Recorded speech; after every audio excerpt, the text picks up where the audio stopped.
ko na makakainin lahat to. Ayan, eto na yung niluto kong sarsyado with malunggay. You see? With malunggay, mga kapatid. Actually, experiment lang ito. First time ko magluto ng sarsyado. Kain na tayo. Mga kapatid, masarap. Masarap yung malunggay.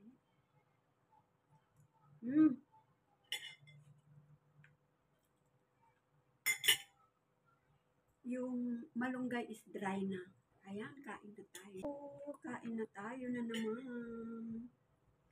Ayan si Grandma, panay ang kain. Nakita nyo ba yung mga naandyan sa likod ko? Ayan yung mga ini-impake ko, ayan.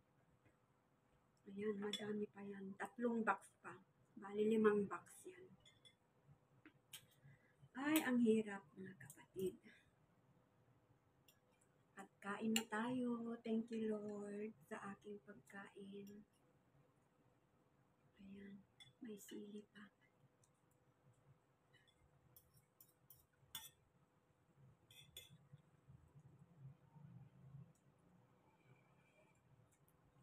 Ang aking ulam is laging ulo, mga kapatid. Ayan. Ulo ng tilapia. Ayan.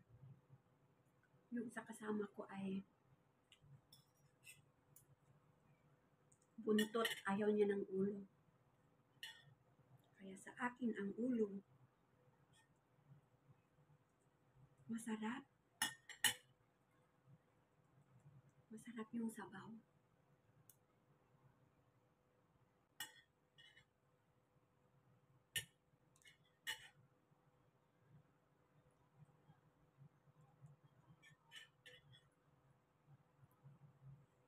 Magkutsara ako kasi may sabaw siya.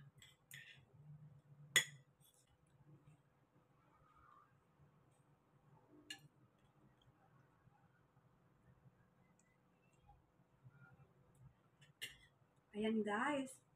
Kinupya ko lang itong sarsyado.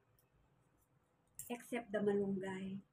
Kasi the malunggay is hinalo ko lang kasi wala akong gulay. Dry na yung aking malunggay. Pero okay lang. Yung malunggay naman nung wala pa akong tanim na malunggay, ang mga malunggay ko ay galing sa Pilipinas. Ang ginagawa ng ate ko sa kananay ko ay dry nila. Tapos, pagka may umuwi dito sa Malaysia na na galing Pinas, pinapadala nila. Lalo na nung nagpapagaling pa ako ng cancer. Yun ang lagi kong kinakain.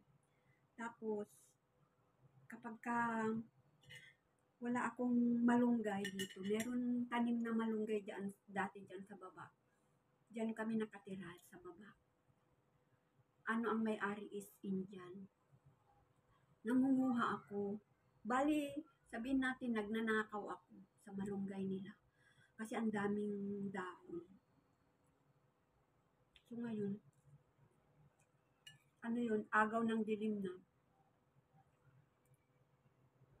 Hinabol ako. Sabi niya, hey. Sabi niya sa akin, Churi moringa ang tawag nila. Ang English kasi moringa. Churi moringa. Sabi niya, magnanakaw ng malunggay, sabi niya.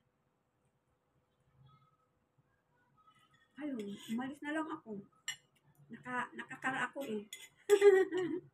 sa tabi ng tabi lang ng kalsada. Kasi hindi nila kinakain yung ayaw nila yung dahon noon.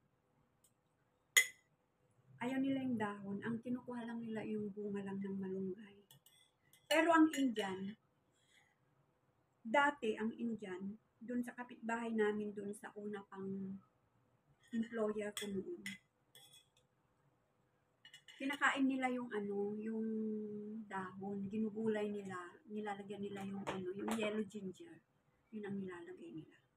So, yung kapitbahay ko doon noon, binibigyan niya ako pag nag-harvest siya ng dahon, binibigyan niya na ako. Yung hinuhulog niya kasi nasa taas sila. Tapos nasa baba kami. Hinuhulog niya yung dahon. So, yung kinukuha ko.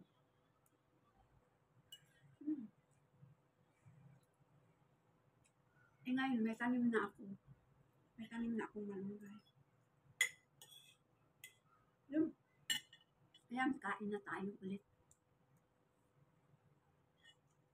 Yung kasama ko naman, ayaw niya na ninanakaw yung malunggay ko. Konti pa lang yung dahon. Pumupunta na. Kinukuha na niya. Ayan mga kapatid.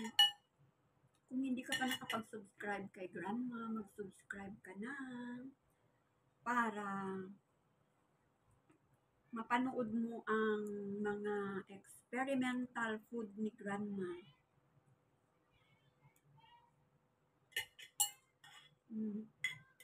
Pagkain niya sa labas.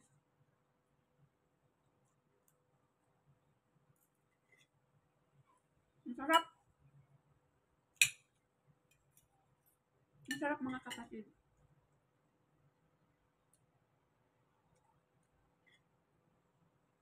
Sarap yung may gulay, may malunggay.